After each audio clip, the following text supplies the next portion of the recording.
एक परमहंस महात्मा थे।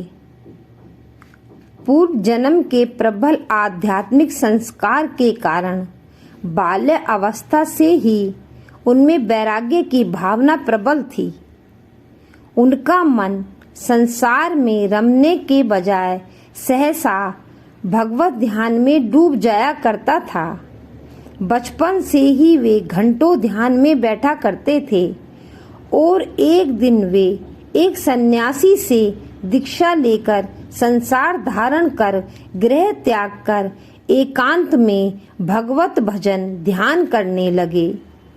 नित्य भगवत भजन भगवत ध्यान के फल स्वरूप मन निर्मल होते ही उन्हें भगवान की दिव्य अनुभूति होने लगी। संसार में रहते हुए भी उनमें संसार लेश मात्र भी न रहा। उनके जीवन का फल पल पल आध्यात्मिक आनंद और शांति में बीत रहा था। महात्मा जी के त्याग और तपस्या की चर्चा चारों ओर होने लगी थी। एक दिन अचानक उनके मन में तीर्थ यात्रा करने का विचार आया और अगले ही दिन वे तीर्थ यात्रा पर निकल पड़े। कई तीर्थों का भ्रमण दर्शन कर वर्षों के बाद वे वापस लौट रहे थे। वे पैदल ही पैदल चल रहे थे। अचानक वे किसी गांव के पास से गुजरने लगे। गांव के बाहर एक बगीचा था। वहां रुककर वे विश्राम करने लगे। थके होने के कारण वे गहरी नींद में चले गए, पर थोड़ी देर बाद ही शोर शराबे के कारण उनकी नींद टूट गई। वे उठकर बैठ गए और देखा कि गांव में बहुत लोगों की भीड़ जमा है और बाजे बज रहे हैं। उनके मन में कौतूहल हुआ कि इस गांव में लोगों की भीड़ क्यों जमा है और बाजे क्यों बज रहे हैं। वे बाग से निकलकर उस भीड़ की ओर चल पड़े और देखा कि वहां लोगों की भीड़ जमा है। कुछ लोग पंक्ति में बैठकर खाना खा रहे हैं तो कुछ लोग वहां बज रहे बाजों की धुन पर नाच रहे हैं। कुछ लोग घोड़े और हाथी पर सवार हैं। महात्मा जी के लिए ये सारी बातें किसी कौतूहल से कम न थीं, क्योंकि वे ऐसा घटनाक्रम पहली बार देख रहे थे। अतः वहां खड़े एक व्यक्ति से उन्होंने पूछा, यह भीड़ भाड़ कैसी है? क्या हो रहा है? यह किसी युद्ध की तैयारी तो नहीं हो रही? महात्मा जी के भोलेपन पर वहां खड़े लोगों को हंसी आ गई। भीड़ में खड़े एक व्यक्ति ने कहा, महात्मा जी, यह बारात आई है, उसी का स्वागत सत्कार हो रहा है। खा पीकर लोग घोड़े व हाथी पर बैठकर अब बेटी वालों के घर जाने की तैयारी में हैं। बेटी वालों के द्वार पर दूल्हा और बारातियों के पहुंचते ही इससे भी अधिक धूम धड़ाका होगा। महात्मा जी ने कभी बारात देखी नहीं थी। उन्हें यह भी पता न था कि बारात होती क्या है। अपनी जिज्ञासा शांत करने के लिए उन्होंने पूछ ही लिया, भैया यह बारात होती क्या है? उस आदमी ने कहा, महाराज, हमारे गांव में एक किसान की लड़की की शादी है। बारात में आए हुए लोग लड़के वर की तरफ से आए हैं, उन्हें ही बाराती कहते हैं। शादी की खुशी में ही यहाँ बारात में आए लोगों का सत्कार हो रहा है। खाना पीना, नाचना गाना, धूम धड़ाका हो रहा है। महात्मा जी ने कहा, भैया भला यह शादी क्या होती है, कैसे होती है? गांव वालों ने बताया, महात्मा जी दूल्हा दुल्हन मंडप में आते हैं, बैठते हैं और फिर वे दोनों एक दूसरे के गले में जयमाला पुष्प माला पहनाते हैं। पंडित जी मंत्र पढ़ते हैं, दूल्हा दुल्हन की मांग में सिंदूर भरता है और उनकी शादी होती है। शादी के बाद क्या होता है? महात्मा जी ने फिर पूछा। गांव वालों ने बताया, शादी के बाद दूल्हा दुल्हन के साथ रहते हैं, दुल्हन दूल्हे के घर चली जाती है।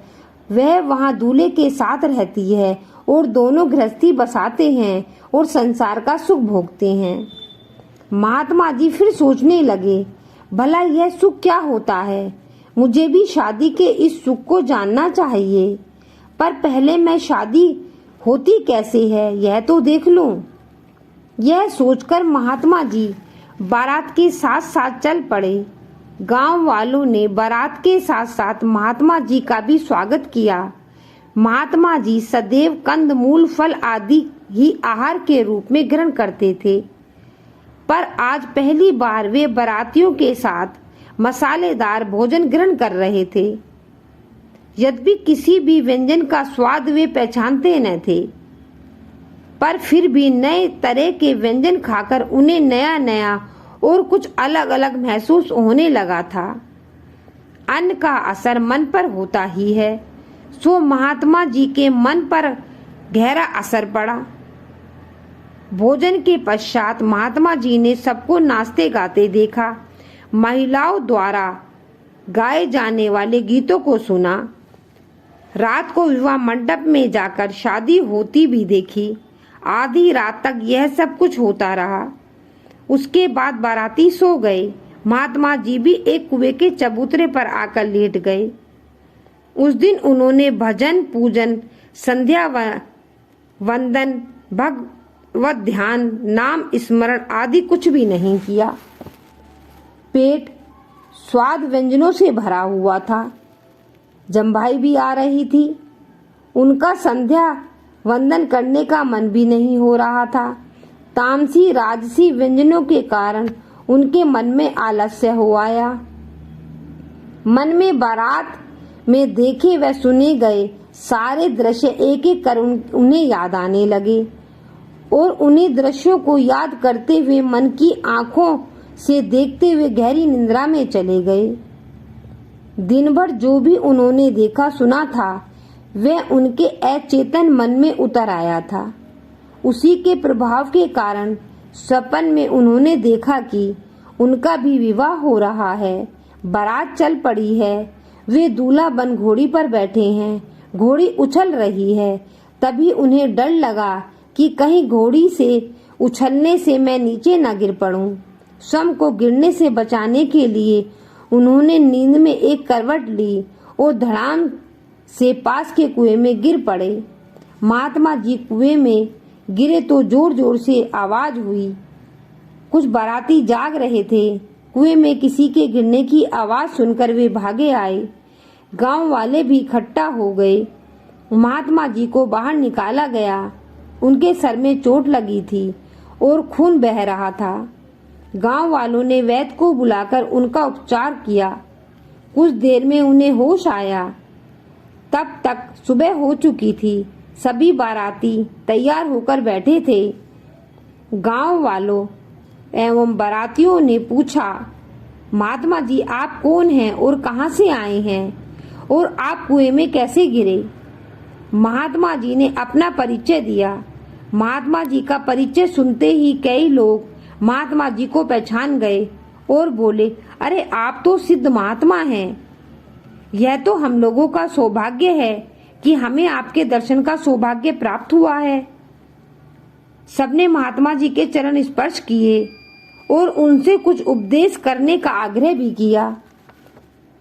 महात्मा जी ने लोगों को संबोधित करते हुए कहा, देवियों एवं सज्जनों, आप सबने मुझसे पूछा कि मैं कुएं में कैसे गिरा, तो इस प्रश्न के उत्तर में ही आप सबके लिए उपदेश भी है। हुआ यह कि मेरे मन में विवाह देखने का कौतूहल हुआ। मैंने कभी विवाह देखा नहीं था। मैं तो परमात्मा के अलावा संसार के कुछ और देख ही नहीं पाता। मैंने कौतूहलवंश विवाह होते देखा। बारातियों के लिए बने तामसी राशि भोजन को ग्रहण किया, नाच गाने देखे और शादी के सुख को जानने की लालसा हुई। मैं कल भगवत भजन ध्यान भी न कर पाया और अपने अचेतन मन से विवाह में देखने गए सारे दृश्यों को लेकर मैं सो गया और उनके फलस्वरूप मैंने एक स्वप्न देखा कि मैं घोड़ी पर सवार हूँ और मैं कुएं में गिर पड़ा। अब मैं आपको यह समझाना चाहता हूँ कि संसार के सुखों को देखने मात्र से मैं कुएं में गिर पड़ा, तो फिर उन सुख भोगों में दिन रात डूबे रहने वालों को भला क्या दुर्दशा होती होगी। मैं दिन रात भजन करता हूँ, पर मैं एक दिन भजन नहीं कर पाया और संसार को देखता रहा, तो उसके फलस्वरूप मैं कुएं में गिर पड़ा। अब आप ही समझें कि जो भगवान का कभी भजन ध्यान नहीं करते, भला इस संसार में उनका क्या हाल होता होगा। भगवत भजन के कारण ही प्रभु के आपके मध्य से मेरी रक्षा की है। मैं तो कुएं से बाहर निकल आया, पर जो संसार के भोगों को ही सब कुछ समझते हैं और भगवान को कुछ भी नहीं समझते, कभी भगवत भजन भगवत ध्यान नहीं करते, भला वे मोह के अंधकूप से बाहर कैसे निकल पाएंगे। महात्मा जी बोले, मेरा आप सबके लिए यही उपदेश है कि भगवान को कभी भूले नहीं, संसार में रहे पर संसार का होकर नहीं, वरन भगवान का होकर रहें। नित्य भगवत भजन भगवत ध्यान करें, सात्विक आहार ग्रहण करें, नशे से दूर रहें और आप संसार में रहते हुए भी भगवत कृपा से संसार सागर से पार हो सकेंगे, मोह के अंधकूप से बाहर आ सकेंगे और पल पल आप भगवत दानुभूति करते हुए जीवन में सदैव आनंदित रहेंगे। प्रभु पल पल आपके साथ होंगे, आपकी भी रक्षा करेंगे। यह कहते हुए महात्मा जी अपने गंतव्य की ओर चल पड़े। कहानी अच्छी लगी हो मित्रों तो इसे लाइक करें और चैनल पर नए हैं तो चैनल को सब्सक्राइब करें। कहानी सुनने के लिए धन्यवाद।